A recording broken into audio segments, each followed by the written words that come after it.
rare quarters that sold for a lot of money. Do you have one? In this video, we're going over some incredibly rare and valuable coins. You do not want to miss any of these coins. Stay tuned as we hop right into this video. So up first, we have a 1940 Washington quarter, and this coin was valued at $7,750. Now keep in mind, this is an eBay listing that did sell, and it was graded by a company called NGC at a proof 68.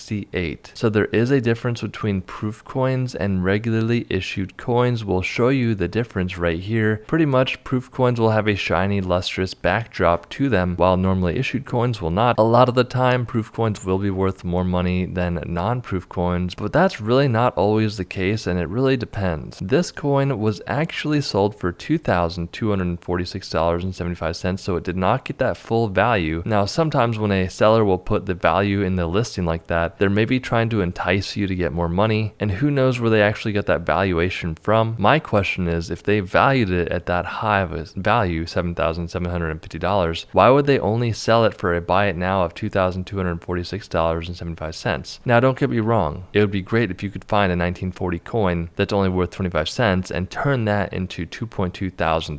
Don't get me wrong whatsoever, but I think it's some sort of marketing scheme that they were up to, possibly trying to say, oh, you're getting a great deal for this coin. Moral of the story is that if you find a 1940 coin that is a Washington quarter proof coin and you think it's in good condition, well enough to get it graded, and it hits a very high grade, which is really hard to do, by the way, you could be in for a treat, because $2,246.75 for this coin. Now here's a coin that sold for $2,300 on eBay. Now when I first noticed this coin that sold on eBay, I was very skeptical, looking, during the title of the coin, it says this is a bicentennial 25-cent coin, filled D mint mark. Now if you don't know what the mint mark is, that essentially is an area that shows where the coin was produced. In this case, on the front bottom right hand side of the coin, you're going to see a small little D mint mark. That stands for the Denver Mint, where this coin was produced. Now the person selling this coin could have been intentionally trying to deceive people and scam them, or they simply did not know. They're saying that the D mint mark is filled in and it's some sort of rare air. Now I'm telling you right now, that's not the case. That does not increase the value of the coin whatsoever in this specific instance. Now there are certain coins where that will matter, but definitely not this one. One thing you need to be very careful of whenever buying on eBay is a seller that has zero feedback and a price of a coin that's very high. You always want to double check, do your own due diligence before ever buying or selling on eBay, because there are people out there that will try to take advantage of people that don't know a lot of information about coins. That's why you have to educate yourself, do your homework, understand what's going on before you ever do anything like this, because hopefully the person that bought this coin did not get scammed, because they paid $2,300 for this coin. Now this is a genuine sale. It did happen on eBay. It's out there, so be careful, guys. This coin sold for $82,250, and that's because this is a 1932 D 25-cent Washington quarter graded by PCGS at a mint state 66. So for those of you that do not know, 1932 was the first year the US ever produced the Washington quarter. There were not that many 1932 coins produced, so inherently you have a higher demand simply because the supply is lower. If you're looking at this coin, you will see a D mint mark at the back bottom center of the coin, standing for the Denver Mint. A big factor on the value of this coin is the fact that it was graded by PCGS at a mint state 66. That's a very high grade for this coin. If you have a 1932 quarter, even if it doesn't grade this highly, it's still going to be worth a good amount of money. What we recommend is bringing the coin to a local coin shop, preferably 3 coin shops, and getting the opinion of them. See what they think. Now, here's the reality. Please don't badger or annoy these coin shops too much. If they tell you, hey, the coin's only worth $2, then I would probably listen to them, especially if multiple coin shops are telling you the same thing. The last thing that you should be doing is saying, no, I saw some video online and they said it was worth $80,000. It really comes down to the condition and market conditions. Depending on when the coin is sold will dictate how much the coin brings, as well as if there are a few people trying to buy the same coin, there will be a bidding war that happens, and the values can increase dramatically because of that. The moral of the story here is, if you have a 1932 Washington quarter like this, you might want to get it graded, or at least evaluated, because you could have a coin worth a lot of money, because this one sold for $82,250. If you enjoyed this video, share it with a friend or family member, and we will see you in the next one.